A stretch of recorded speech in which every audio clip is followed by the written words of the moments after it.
రేపటి నుంచి కొత్త WTC సైకిల్ స్టార్ట్.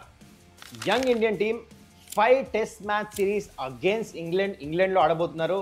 2007లో గెలిచారు అగేన్స్ట్ ఇంగ్లాండ్లో series in the captaincy of Rahul Dravid. దాని తర్వాత ఇప్పుడు దాకా గెలవలే. మరి యంగ్ ఇండియన్ టీమ్ ఇంపాక్ట్ చూపిస్తుంది ఈ సిరీస్లో. రేపే స్టార్ట్. ఫస్ట్ టెస్ట్ లీడ్స్లో ఆడబోతున్నారు. ఇండియా కాంబినేషన్ ప్లేయింగ్ 11 ఎలా ఉండబోతుంది? Rohit Sharma, Virat Kohli and R Ashwin. And also England team ఎలా ఉంది, వాళ్ళు ఫామ్లో ఉన్నారా ప్లేయర్స్? అండ్ రేపు పిచ్ ఎలా ఉండబోతుంది ఫస్ట్ టెస్ట్కి? చాలా మాట్లాడుకోవాలి కదా. Let's get into it.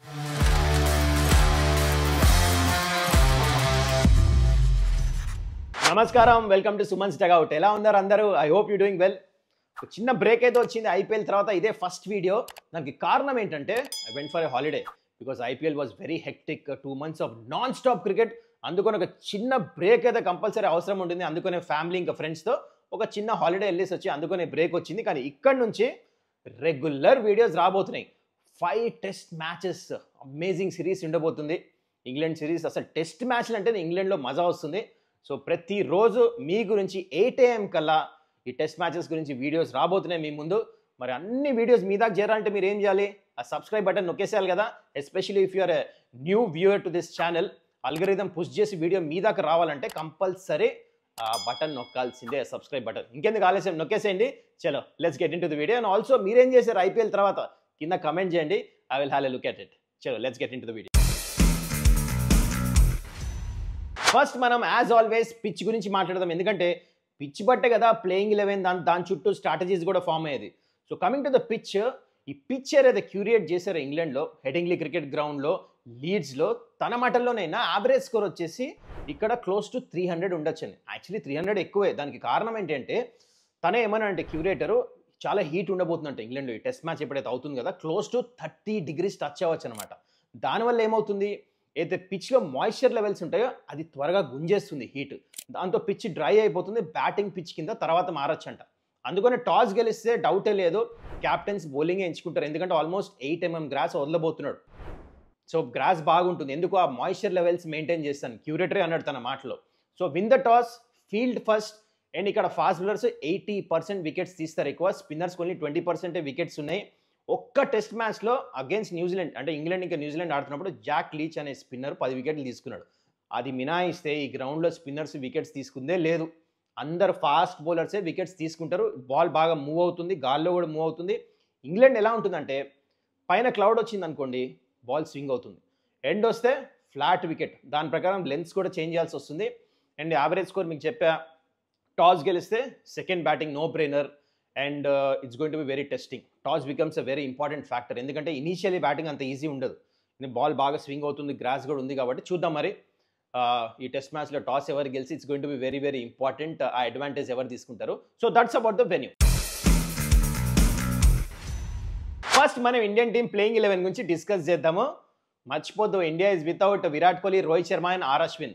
So ఈ ప్లేసెస్లో కొత్త ప్లేయర్స్ రాబోతున్నారు.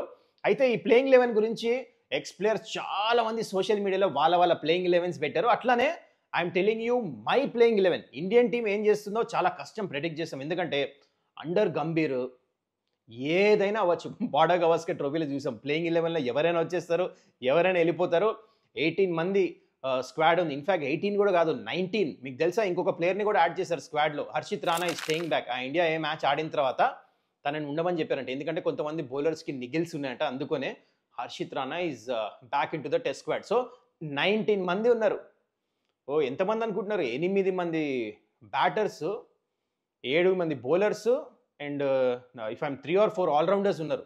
సో ఇన్ని ఆప్షన్స్ నుంచి ప్లేయింగ్ 11 సెలెక్ట్ చేయాలి. అది కూడా గంభీర్ ఉన్నప్పుడు coach anything might happen. That's why I'm telling you my option playing 11. Okay, let's start with openers. Without a doubt KL Rahul and Yashasvi Jaiswal Border Gavaskar ట్రోఫీలో is the highest 1 run getter ఆస్ట్రేలియాతో, అది తెలుసు. Plus last year మీరు చూస్తారు test series against ఇంగ్లాండ్తో కూడా 2 centuries కొట్టాడు, దుమ్ము లేపేశాడు. Is the highest run getter WTC సైకిల్లో కూడా. Jaiswal super batter, opening slot confirm. తనతో పాటు కేఎల్ రాహుల్, ఎందుకంటే ఓపెనింగ్ బార్డర్ గవాస్కర్ ట్రోఫీలో మంచిగా ఆడాడు. అండ్ ఆల్సో ఇక్కడికి వచ్చి ఇండియా ఏతో ఎప్పుడైతే హీ పార్టిసిపేటెడ్ ఫర్ ఇండియా ఏ అక్కడ ఇంగ్లాండ్తో ఆడినప్పుడు ఆ వార్మప్ మ్యాచెస్లో దాంట్లో కూడా బ్యూటిఫుల్ సెంచరీ కొట్టాడు. ఫస్ట్ ఇన్నింగ్, సెకండ్ ఇన్నింగ్ కూడా 50 కొట్టాడు. So inform batter. ఇంగ్లాండ్లో ఏంటంటే ఓపెనర్స్ చాలా మంచిగా ఉండాలి ఇంగ్లాండ్తో ఆడుతున్నప్పుడు ఈ కండిషన్స్లో. అందుకనే openers Jaiswal and KL Rahul confirm. Number 3 వచ్చేసి బిగ్ డిబేట్ అనమాట. అంటే ఎవరు రావాలి అని చెప్పేసి, కరుణ్ నాయరా, లేకపోతే దాని తర్వాత సాయి సుదర్శన, లేకపోతే ఇంకో బ్యాచ్ అభిమన్యు ఈశ్వరన, చాలా ఆప్షన్స్ ఉన్నాయి. అయితే I'm going with Karun Nair. ఎందుకంటే రీసెంట్లీ తను ఒక డబుల్ సెంచరీ కొట్టాడు ఇక్కడే ఫస్ట్ క్లాస్ గేమ్లో ఇండియా ఏక ఆడుతూ against England Lions, if I'm not wrong అనే ఫస్ట్ మ్యాచే టూర్ గేమ్లో సూపర్ డబుల్ సెంచరీ, అది కూడా ఎగ్జాక్ట్లీ నెంబర్ 3 వచ్చి. ఇంకేం కావాలి? యాక్చువల్లీ గిల్ కూడా రావచ్చు, కానీ I tell you why Gill తర్వాత వస్తాడో. So number 3 Karun Nair. చాలామంది ఆర్గ్యూ చేయొచ్చు సాయి సుదర్శన్ రావాలని చెప్పేసి, కానీ చూడండి సాయి సుదర్శన్, కరుణ్ నాయర్ వీళ్ళందరూ టాప్ 3లోనే ఆడాలి, వాళ్ళు కింద ఆడే బ్యాటర్స్ కాదు. అందుకని you have to go with either Sai Sudharsan or Karun Nair. ఇద్దరిలోంచి ఒకరినే పిక్ చేయాలంటే రైట్ నౌ ఫామ్ పరంగా I will go with Karun Nair. Last year county సీజన్లో ఆడి 50 యావరేజ్, సూపర్ బ్యాటింగ్ చేశాడు. అంటే తన ప్రిపరేషన్ చాలా మంచిగా ఉంది. సాయి సుదర్శన్ కూడా ఫామ్ మంచిగా ఉంది, తను కూడా కౌంటీ ఆడాడు, కానీ senior pro just double century కొట్టాడు. నెంబర్ 3కి పర్ఫెక్ట్గా సూట్ అవుతాడు, కాబట్టి I'm going with Karun Nair at number 3. And number 4 వచ్చేసి గిల్. ఎస్ ఐ నో చాలామంది ఆర్గ్యూ చేయొచ్చు ఎందుకు నెంబర్ 3 రావచ్చు కదా అని, కానీ అంటే నేను కూడా అనుకున్నాను నెంబర్ 3 అని ఇనిషియల్లీ, కానీ బికాజ్ హీస్ ఓవర్సీస్ రికార్డ్ అంత మంచిగా లేదు. మీరు చూస్తే యావరేజ్ చాలా డిప్ అయిపోయింది, 27. జనరలీ కరియర్ యావరేజ్ ఏమో 40 పైన ఉంది, కానీ ఓవర్సీస్లో ఏమంటే బాల్ కొంచెం మూవ్ అవుతున్నాము, తన టెక్నిక్ ఈజ్ వాంటెడ్. అందుకని బ్యాటింగ్ కూడా నెంబర్ 4 వస్తే కొంచెం ఈజీ అవుతుంది బ్యాటింగ్, ఎందుకంటే బాల్ అంత మూవ్ అవ్వదు, బౌలర్స్ అలసిపోతారు, కండిషన్స్ బెటర్ అవుతాయి. ఆ టైంలో బాటమ్ హ్యాండ్ ఆడినా ఎడ్జిల్ స్లిప్కి వెళ్ళవు, కార్డ్ బెండ్ ఎక్కువ అవ్వడు, కాబట్టి టెక్నిక్ అంత టెస్ట్ అవ్వదు అనమాట. మీరు చూడండి ఎప్పుడు యువర్ టీంలో బెస్ట్ ప్లేయర్ టెస్ట్ మ్యాచెస్లో place at number 4, and that is ideal situation గేమ్ని కంట్రోల్ చేస్తానికి. టెంపర్మెంట్ చాలా మంచిగా ఉంది గిల్ది, as a leader of the side ఆ క్వశ్చన్ తనకు దొరుకుతుంది అని చెప్పేసి number 4 right now. Okay, even though I thought number 3, కానీ let's put him at number 4 Gill. దాని తర్వాత number 5 you got Rishabh Pant. Outstanding numbers ఉన్నాయి తనకి యాజ్ ఎ బ్యాటర్ ఈ నెంబర్ 5. సో నెంబర్ 6 వచ్చేసి again it's a very big debate. ఇక్కడ చాలామంది అంటున్నారు ఒక ప్యూర్ బ్యాట్స్మెన్ ఆడిపియాలని, but I feel correct position Nitish Kumar Reddy should be at number 6. ఎందుకంటే బార్డర్ గవాస్కర్ ట్రోఫీలో జైస్వాల్ తర్వాత he has been the second highest run getter, 298 runs కొట్టాడు. అగైన్ ఆస్ట్రేలియా దాంట్లో ఒక సెంచరీ ఉంది. సో నాకైతే డౌటే లేదు Nitish Kumar Reddy at number 6. Plus తను బౌలింగ్ కూడా వేస్తాడు. టీంలో Nitish Kumar Reddy is like a batting allrounder. ఈ వర్డ్ గుర్తుపెట్టుకోండి మీరు, is not a bowling allrounder, is a batting allrounder. అందుకనే నెంబర్ 6 బ్యాటింగ్ మంచిగా చేస్తాడు, టూర్ గేమ్స్లో కూడా 30s 40s కొట్టాడు, బౌలింగ్లో కూడా 1-2 వికెట్స్ తీసి మంచి రిధమ్ చూపించాడు, లాంగ్ స్పెల్ వేస్తున్నాడు. మార్కెల్ కూడా బౌలింగ్ కోచ్ దాని గురించి పాజిటివ్గా మాట్లాడాడు, కాబట్టి Nitish Kumar Reddy at number 6. At number 7 again debatable, ఒక ప్యూర్ బౌలర్ కావాలా? ఇన్ఫాక్ట్ నెంబర్ 7 వచ్చేసి I think it's to be Jadeja without a choice. ఇక్కడ కూడా ఏంటంటే జడేజానా కుల్దీప్ యాదవ్ అంటున్నారు, కానీ ఇందా చెప్పే కదా ఈ గ్రౌండ్లో బాల్ ఎక్కువ టర్న్ అవ్వదు, స్వింగింగ్ కండిషన్స్లో ఒక స్పిన్నర్ జాలో, బ్యాటింగ్ కూడా మంచిగా చేస్తాడు, కాబట్టి I'm going with Jadeja at number 7. Now coming to number 8. ఇక్కడ డిబేట్ ఉంది, అంటే నెంబర్ 8లో ప్యూర్ బౌలర్ని ఆడిపియాలా లేకపోతే ఒక ఆల్రౌండర్ని ఆడిపియాలా? ఇండియా దగ్గర ఆప్షన్ ఉంది. ఆప్షన్ ఎవరు? శార్దుల్ ఠాకూర్ ఆర్ ఒక ప్యూర్ బౌలర్ వెళ్ళాలా? According to me Shardul Thakur. ఎందుకంటే ఆల్రెడీ బ్యాటింగ్ చేస్తూ ఇంటర్ స్క్వాడ్ మ్యాచ్లో ఒక సెంచరీ కొట్టాడు, ప్లస్ ఇంగ్లాండ్లో ఆడిన అనుభవం ఉంది. అండ్ నాకు అనిపిస్తుంది Shardul Thakur is a bowling allrounder, not a batting allrounder like Nitish Kumar Reddy. అందుకనే మీకు హర్షదీప్ సింగ్ ఆడినా ఇంకో వేరే బౌలర్ ఆడినా వాళ్ళు 2 వికెట్లు తీస్తే తిని కూడా శార్దుల్ కూడా 2 వికెట్లు తీస్తాడు. He can exactly do what a pure bowler can do. So why not have Shardul Thakur? ఇంతకుముందు ఆడిన ఎక్స్పీరియన్స్ కూడా ఉంది. అందుకనే I'm going with number 8 Shardul Thakur. And number 9 I will go with Siraj Mia. And number 10 obviously Bumrah. And number 11 ఇక్కడ కూడా ఆప్షన్స్ ఉన్నాయి, ప్రసిద్ధ్ కృష్ణనా లేకపోతే Harshdeep Singh left arm fast bowler, మంచిగా తను కూడా కౌంటీస్ ఆడేస్తున్నాడు, కానీ I'm going with Prasidh Krishna at number 11. ఎందుకంటే చూడండి క్యూరేటర్ గురించి ఆల్రెడీ చెప్పాను, తను ఏమన్నాడు అంటే సన్ రావచ్చు, 30 degrees అంటే హీట్ కండిషన్స్ ఉండొచ్చు, తర్వాత బ్యాటింగ్ పిచ్ కింద మారిపోవచ్చు, బాల్ ఎక్కువ స్వింగ్ అవ్వకుండా ఉండనుకోండి ఆ టైంలో. అప్పుడు మీకు ఒక bowler back of the length hit చేసేది, బౌన్సర్స్ బాగా వేసి పేస్ 140 145 వేసే పేస్ బౌలర్ కావాలి, మీకు ఫాస్ట్ వేసే బౌలర్ కావాలి. అందుకనే ప్రసిద్ధ్ కృష్ణ అది చేయగలడు. మనకి టాల్ వెల్ బిల్డ్ బౌన్సర్స్ వేస్తాడు, బాల్ కూడా స్వింగ్ చేస్తాడు, బ్యాక్ ఆఫ్ ద లెంత్ కావాలి, కాబట్టి I'm going with Prasidh Krishna. So this is my playing 11. మరి మీరేమంటారు చెప్పండి? చాలామంది అంటే ఎక్స్పర్ట్స్ కానీ న్యూస్ ఏం వస్తుండే according to me number 3 Sai Sudarshan ఆడొచ్చు, ప్లస్ కరుణ్ నాయర్ ఏమో నెంబర్ 6 ఆడొచ్చు బ్యాటింగ్ అని చెప్పేసి కూడా అంటున్నారు. హర్షదీప్ సింగ్ కూడా 11లో ఆడొచ్చు అని చెప్పేసి అంటున్నారు.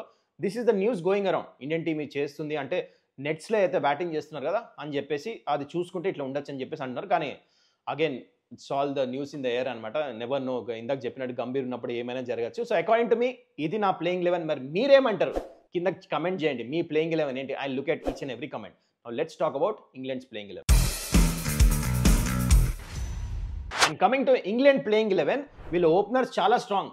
బెన్ డకెట్ ఇంకా జాక్ క్రాలీ, వీళ్ళిద్దరు యాజ్ ఓపెనర్స్ లాస్ట్ WTC సైకిల్లో హైయెస్ట్ అగ్రిగేట్ రన్స్ కొట్టారు. వీళ్ళు చాలా డేంజరస్ ఓపెనర్స్, ఎందుకంటే ఫాస్ట్ ఆడతారు, అంటే మంచి స్ట్రైక్ రేట్తో. తెలుసు కదా ball.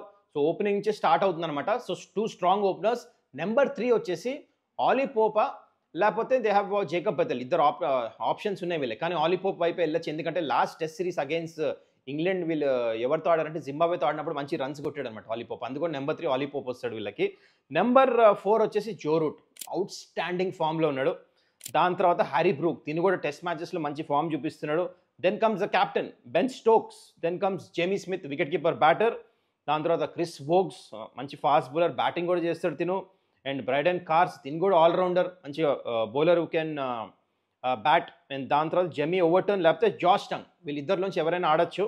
And finally Shoaib Basheer, తిను ఆఫ్ స్పిన్ వేస్తాడు అనమాట. తనకు కూడా టెస్ట్ మ్యాచెస్లో మంచిగా డీసెంట్ రికార్డ్ ఉంది. So this is about the playing 11 of England. ఇప్పుడు మనము బోత్ ద టీమ్స్, ఇండియా ఇంకా ఇంగ్లాండ్ది స్ట్రెంగ్త్ ఇంకా వీక్నెసెస్ డిస్కస్ చేద్దాం. ఫస్ట్ మనం ఇండియన్ టీమ్ స్ట్రెంగ్స్ గురించి మాట్లాడితే without a doubt bowling, especially when you have Bumrah. 3 మ్యాచ్లే ఆడతారని చెప్పేసి అంటున్నాడు టెస్ట్ మ్యాచెస్లో. అయితే ఫస్ట్ టెస్ట్ ఎట్లయినా ఆడుతున్నాడు, అందుకనే Bumrah is the biggest strength for India. And also Siraj, దాని తర్వాత శార్దుల్ ఠాకూర్, వీళ్ళందరికీ ఇంగ్లాండ్లో ఆడిన అనుభవం ఉంది. వీళ్ళు వికెట్స్ కూడా తీసేస్తున్నారు కాబట్టి కంపారిటివ్లీ కూడా ఇంగ్లాండ్ టీం బౌలింగ్తో కంపేర్ చేస్తే ఇండియన్ టీం స్లైట్లీ సుపీరియర్ అనిపిస్తుంది. అందుకనే without a doubt Indian team bowling is strength for India. దాని తర్వాత సెకండ్ స్ట్రెంగ్త్ వచ్చేసి I will go with Indian team openers. Jaiswal ఇంకా కేఎల్ రాహుల్ రీసెంట్లీ చాలా మంచి ఫామ్ చూపించారు. రాహుల్ గురించి ఆల్రెడీ మనం డిస్కస్ చేసాము. టూర్ గేమ్లోనే ఒక సెంచరీ 50 కొట్టేస్తున్నాడు. జైస్వాల్ ఏమో బాడా గవస్కర్ ట్రోఫీలో హైయెస్ట్ రన్స్ కొట్టేస్తున్నాడు. అండ్ WTC సైకిల్లో కూడా he's got highest runs for India. And already ఇంగ్లాండ్తో 2 సెంచరీలు కొట్టేస్తున్నాడు హోమ్ సిరీస్ ఇండియాలో ఎప్పుడైతే ఇంగ్లాండ్తో ఆడారో. సో ఇద్దరు ఓపెనర్స్ ఆర్ లైక్ 2 పిల్లర్స్. వీళ్ళిద్దరు left right combination, experience players, in form players కాబట్టి they are strength for India. And third strength వచ్చేసి Rishabh Pant, as a wicket keeper, as a vice captain, as a number 5 batter in this test format against England. Already 2 సెంచరీలు కూడా ఉన్నాయి. Aggressive ఆడతాడు, counter attacking batting చేస్తాడు కాబట్టి ఆ experience is the strength for Indian team at number 5 Rishabh Pant. And weakness విషయానికి వచ్చేస్తే I would say కొంచెం బ్యాటింగ్లో రోహిత్ శర్మ ఇంకా విరాట్ కోహ్లీ మిస్ అవుతారు. ఆ ఇన్ఎక్స్పీరియన్స్ అనేది బ్యాటింగ్ లైనప్లో కనిపిస్తుంది, అదొక వీక్నెస్. అండ్ నెంబర్ 2 వచ్చేసి you have a new leader. అంటే team combination, bowling changes, field placements, strategies ఇవన్నీ ఒక కొత్త క్యాప్టెన్ వస్తాడు, ఇంకా ఇవన్నీ అడ్జస్ట్ అవ్వలే. రోహిత్ శర్మని రిప్లేస్ చేస్తున్నాడు. Big boots to fill. Shubman Gill, I'm not saying is a bad captain, నాకు యాక్చువల్లీ నచ్చుతున్నాడు శుభ్మన్ గిల్. ఇంటర్వ్యూస్ ఎంత చూస్తే ఈజ్ వెరీ మెచ్యూర్డ్. తన గేమ్ ప్లాన్స్ అయితే మాట్లాడుతున్నాడు, వికెట్స్ తీయాలి, అగ్రెసివ్ ఇంటెంట్ చూపించాలి, అండ్ ప్లేయర్స్ని తీసుకొని వెళ్ళాలి, ప్లేయర్స్కి ఒక మంచి ఎన్వైరన్మెంట్ క్రియేట్ చేయాలని చెప్పేసి ఎట్లయితే మాటలు మాట్లాడుతున్నాడు కదా, it looks like a very selfless captain. Gujarat టైటన్స్కి లీడ్ చేస్తున్నాడు కూడా. He showed very matured head. అంటే రన్స్ వెళ్ళిపోతున్నప్పుడు ప్యానిక్ అవ్వట్లే, కూల్ అండ్ కామ్ ఉన్నాడు. These are the signs of a very good captain. But still I feel నేను weakness కింద ఎందుకు పెడుతున్నా అంటే ఈజ్ న్యూ. అంటే ఇంకా కొంచెం టైం పడుతుంది ఈ టీంలో. He has to grow himself in to this team leadership qualities. అంటే అది కొంచెం వీక్నెస్ కింద అవ్వచ్చు ఈ టెస్ట్ మ్యాచ్, ఫస్ట్ టెస్ట్కి అంటున్నాను. Otherwise I don't see any weaknesses of Indian team, all set to do well. So that's about Indian teams weakness and strength. ఇప్పుడు మనం ఇంగ్లాండ్ టీం గురించి మాట్లాడదాం. ఫస్ట్ మనం ఇంగ్లాండ్ స్ట్రెంగ్త్స్ గురించి మాట్లాడాలంటే అన్డౌటెడ్లీ వీళ్ళ బ్యాటింగ్. ఇండియన్ టీం బ్యాటింగ్తో కంపేర్ చేస్తే చూడండి, టాప్ 6 బ్యాటర్స్లో ఇంగ్లాండ్ టీం బ్యాటర్స్ అందరికీ 25+ టెస్ట్ ఆడిన అనుభవం ఉంది, ప్లస్ 2000+ రన్స్ కూడా కొట్టారు. అదే ఇండియన్ టీం వైపు వస్తే టాప్ 6లో ఓన్లీ 3కే 2000+ రన్స్ ఉన్నాయి అంతే. I think it's Rishabh Pant, KL Rahul and Jadeja. మిగతా వాళ్ళకి అంత ఎక్స్పీరియన్స్ లేదు. So comparatively England batting is their strength. And number 2 వచ్చేసి Joe Root. Unbelievable record. Middle ఆర్డర్లో is like a pillar. Runs కొడుతూనే ఉన్నాడు. లాస్ట్ 3 సీజన్స్ నుంచి అవుట్ స్టాండింగ్ యావరేజ్ 50 పైన, 60 పైన, 65 యావరేజ్ అట్లా ఉంది తన యావరేజ్. సో వాళ్ళ biggest strength Joe Root. And also ఇంకో స్ట్రెంగ్త్ వచ్చేసి వాళ్ళది ఓపెనర్స్. చెప్పే కదా ఫాస్ట్ ఆడతారు అండ్ అగ్రెసివ్ ఇంటెంట్ ఎట్లయితే చూపిస్తారు కదా వాళ్ళు, అందుకని వాళ్ళ ఓపెనర్స్ కూడా చాలా పెద్ద స్ట్రెంగ్త్ ఇంగ్లాండ్కి. And also ball. అంటే వాళ్ళ కోచ్ అండర్ బ్రెండన్ మెక్కలం 2022 నుంచి ఇప్పుడు దాకా ఒక్క టెస్ట్ మ్యాచ్ ఓడిపోలే. హోమ్ కండిషన్స్లో ఐమ్ టాకింగ్ అబౌట్ ఇంగ్లాండ్లో ఆడుతున్న టెస్ట్ మ్యాచెస్లో బాల్ టెక్నిక్ పర్ఫెక్ట్గా పనిచేసింది. అగ్రెసివ్ ఆడతారు. ఒక్క టెస్ట్ మ్యాచ్ ఓడిపోలే. 7 మ్యాచెస్ ఆడితే 6 మ్యాచెస్ గెలిచారు, ఒక డ్రా అయింది. హోమ్ కండిషన్స్లో ఎట్లా ఆడాలో తెలుసు ఇంగ్లాండ్కి. సో ఇది వీళ్ళ బిగ్గెస్ట్ స్ట్రెంగ్త్. అండ్ వీక్నెస్ విషయానికి వచ్చేస్తే ఇందాక నేను డిస్కస్ చేసా వీళ్ళ bowling. They are fast bowling. In fact they are without Jofra Archer, Mark Wood and Atkinson. వీళ్ళు ముగ్గురు లేరు. సో ఇన్ఎక్స్పీరియన్స్డ్ ఫాస్ట్ బౌలర్స్ ఉన్నారు. ఇది సిరీస్లో చాలా ఫరక్ పడచ్చు. Note it down. 100% బౌలింగే మిమ్మల్ని ఈ సిరీస్ గెలిపించేది. ఆ బౌలర్సే మిస్సింగ్ ఉన్నారు. మరి జోఫ్రా ఆర్చర్, మార్క్ వుడ్ తర్వాత సిరీస్లో ఫిట్ అయ్యి జాయిన్ అవుతారని చెప్పేసి అంటున్నారు. లాస్ట్ టెస్టో సెకండ్ లాస్ట్ టెస్టో నాట్ షూర్, కానీ definitely bowling is their weakness. And finally ఇంకో వీక్నెస్ వచ్చేస్తే వీళ్ళకి స్పిన్నర్ షోయబ్ బషీర్ వికెట్స్ తీసి ఉన్నాడు టెస్ట్ మ్యాచెస్లో, కానీ అగేన్స్ట్ ఇండియన్ బ్యాటింగ్ లైనప్ ఈ స్పిన్ పనికిరాదు, ఆఫ్ స్పిన్ అనిపిస్తుంది. ఐ థింక్ ఇది ఒక వీక్నెస్ కింద మారచ్చు. ఎందుకంటే కొన్ని చోట్ల సన్ వచ్చినప్పుడు, క్లౌడీ వెదర్ లేనప్పుడు బాల్ ఎక్కువ స్వింగ్ అవుతుంది. You need your spinner to take wickets. ఆ క్వాలిటీ స్పిన్ నాకు కనపడట్లేదు. అందుకని I feel that India will dominate Shoaib Bashir. ఇది ఒక వీక్నెస్ కింద మారచ్చు England. So that's about England's weaknesses and strengths. ఇప్పుడు మనం బోత్ ద టీమ్ స్ట్రాటజీస్ గురించి మాట్లాడదాం. First let's get in to England strategy. Simple ball. వాళ్ళు బ్యాటింగ్లో ఓపెనర్స్ దగ్గర నుంచి అందరూ ఫాస్ట్ ఆడటానికి ట్రై చేశారు. ఒకటే ప్లేయర్ ఏంటంటే జో రూట్ స్టడీ ఆడతాడు. మిగతా batters around him they will play fast, అంటే అగ్రెసివ్. దాని నాట్ ఫియర్లెస్ బ్యాటింగ్ చేస్తారు. పైన నుంచి కూడా కొట్టేస్తారు. అండ్ స్పిన్నర్స్ చేసిన స్వీప్ షాట్స్ ఆడతారు, ఫుట్ వర్క్ యూజ్ చేస్తారు, డామినేట్ చేస్తానికి ట్రై చేస్తారు. అండ్ ఏంటంటే వాళ్ళ ఆ సిద్ధాంతంలో రిజల్ట్స్ కూడా వచ్చినాయి. So simple game plan. బౌలింగ్లో కూడా ఏం చేస్తారంటే కొంచెం క్లౌడీ వెదర్ ఉందనుకోండి, ఇంకొంచెం బాల్ స్వింగ్ అవుతుందంటే ఎక్స్ట్రా స్లిప్ ఫీల్డర్ పెడతారు. బౌండరీ ఇచ్చినా పర్వాలేదు కానీ బాల్ పైకి స్వింగ్ చేసి వికెట్స్ గురించి వెళ్తారు. వాళ్ళ సిద్ధాంతం అదే, go for wickets, go for victory. Draw అనేది వాళ్ళ మైండ్లో ఉండదు. So aggressive brand of cricket ఆడతారు. అది పనిచేసింది, అందుకని టెస్ట్ మ్యాచెస్ హోమ్ గ్రౌండ్లో గెలుస్తున్నారు. సో వీళ్ళ strategy simple, aggressive cricket, go for wickets, బ్యాటింగ్లో గో ఫర్ రన్స్. అండ్ ఇంకోవైపు ఇండియా గేమ్ ప్లాన్ చూస్తే స్లైట్లీ డిఫరెంట్ ఉంటుంది. మీరు బ్యాటింగ్ విషయానికి వచ్చేస్తే స్టడీ బ్యాటింగ్ చేస్తారు. ఇండియా మరీ బాల్ లాగా ఫాస్ట్ ఆడటానికి వెళ్ళరు. మెరిట్ ఆఫ్ ద బాల్ ఆడతారు, లాంగ్ ఇన్నింగ్స్ ఆడటానికి ట్రై చేస్తారు. ఎస్పెషల్లీ విరాట్ కోహ్లీ, రోహిత్ శర్మ లేనప్పుడు they want to settle down. అది కరుణ ఉన్నా, ఎవరికి ఆపర్చునిటీ దొరుకుతున్నా, యూ నెవర్ నో, సాయి సుదర్శన్కి దొరుకుతున్నా, ఎవరికైనా. గిల్ కూడా ఇంతవరకు బయట రన్స్ లేవు ఓవర్సీస్లో, తన యావరేజ్ కూడా తక్కువ 27. So he wants to get those runs. So long innings ఆడటానికి ట్రై చేస్తారు. ఒక్క బ్యాటర్ ఫాస్ట్ ఆడతాడు, that is Rishabh Pant. I feel number 5 counter attacking batting చేస్తాడు, ఎందుకంటే అదే స్టైల్లో తనకు రన్స్ కూడా వచ్చినాయి. సో బ్యాటింగ్లో simple game plan, steady batting at the top. Pant fast ఆడతాడు, every one will play long innings around him. And దాని తర్వాత బౌలింగ్ విషయానికి వచ్చేస్తే every one will be around Bumrah main weapon. తనకి ఎప్పుడు వికెట్స్ కావాలో, ఒకవేళ ఇంపార్టెంట్ బ్యాటర్ వస్తే తను బౌలింగ్లో తీసుకురావడం, అదే స్ట్రాటజీ ఉంటుంది. Around him people will try to bowl those nice line and length. Siraj కూడా వికెట్స్కి వెళ్తాడు, బాల్ స్వింగ్ చేస్తానికి ట్రై చేస్తాడు. అండ్ స్పిన్ డిపార్ట్మెంట్లో జడేజా వికెట్స్ గురించి వెళ్ళాడు, కానీ టైట్ వేస్తానికి ట్రై చేస్తాడు. అరౌండ్ హిమ్ వికెట్స్ గురించి వెళ్తారు. This will be the simple game plan of India. మరి చూద్దాం ఎవరి గేమ్ ప్లాన్ పనిచేస్తుందో ఈ ఫస్ట్ టెస్ట్లో. అయితే ఇప్పుడు let's try to pick the winner of the first test match. First of all చాలా కష్టం, ఎందుకంటే ఇండియన్ టీం ఒక యంగ్ ఇండియన్ టీం. అవతల పక్క కూడా England is a very good decent side. ఇందా చెప్పినట్టు వాళ్ళు హోమ్ గేమ్స్ అన్ని గెలుస్తున్నారు ఇక్కడ, అంటే లాస్ట్ 2022 నుంచి very strong team. I still feel ఈ మ్యాచ్ నాకు ఎందుకో టాస్ ఎవరు గెలుస్తారో వాళ్ళు మ్యాచ్ గెలుస్తారు అనిపిస్తుంది. Even though I know young Indian team అయినా, the reason I say that England slightly I feel is a superior batting lineup than India right now. And India is a superior bowling lineup than England అనిపిస్తుంది. ఎందుకంటే injuries వల్ల వాళ్ళ దగ్గర main bowlers లేరు. అందుకనే ఈ రెండు కాంప్రమైజ్ అయిపోతున్నాయి. అందుకనే చాలా క్లోజ్ గేమ్ ఎక్స్పెక్ట్ చేస్తున్నా. అందుకనే I feel that win the toss win the match. ఎవరైతే టాస్ గెలిచి ఫస్ట్ బౌలింగ్ వేస్తారో, గ్రాస్ కొంచెం ఉంటుంది, బాల్ మూవ్ అయ్యి త్వరగా ఆల్అౌట్ చేస్తే ఒక 250, 260, దాని తర్వాత సెకండ్ బ్యాటింగ్ టీం అడ్వాంటేజ్ తీసుకొచ్చి స్లైట్లీ బెటర్ పిచ్ అవుతాయి, రన్స్ కొట్టి, అండ్ దాని తర్వాత మళ్ళీ బౌలింగ్ వేసి వికెట్స్ తీసేయచ్చు అని నాకు అనిపిస్తుంది. అందుకనే I feel that win the toss win the match. మరి మీరేమంటారు, ఎవరు ఉండబోతున్నారు ఈ match winner? I want you to comment down. Every comment నేను చూస్తాను. That's it guys. I hope you enjoyed this video. మళ్ళీ మనం నెక్స్ట్ వీడియోలో కలుద్దాం. అండ్ ఇప్పుడు దాకా మీరు ఈ ఛానల్ ఇంకా సబ్స్క్రైబ్ చేసుకోకపోతే this is the right time to do it. చలో మన నెక్స్ట్ వీడియోలో మళ్ళీ కలుద్దాం. Till then take care, bye.